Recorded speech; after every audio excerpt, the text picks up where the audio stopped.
Don't you get it? The cross, we remember the cross because when we look at the cross, we see the torture, that reminds us of the triumph.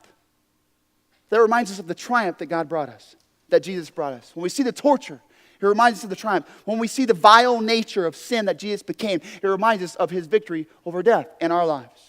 We remember all that he endured, the awful death that he endured to bring us the awesome freedom that we now walk in. When you look back on it, you can see all of those things, and you look at that and you remember this is what happened to Jesus. Why? So that you and I wouldn't have to live in that. There's so many Christians walking around all over the place, and as if the cross didn't exist. Walking around in shame as if Jesus didn't already take care of that. Walking around as if Jesus didn't say, it is finished. As if he said, well, it could be finished one of these days if you get your act together. He said, it is finished. You need to remember. You don't need to work harder. What you need to do is remember the Savior. You need to remember what he's already done for you.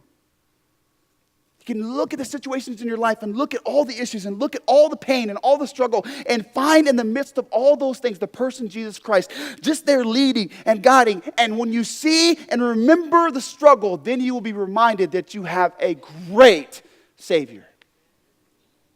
Great Savior.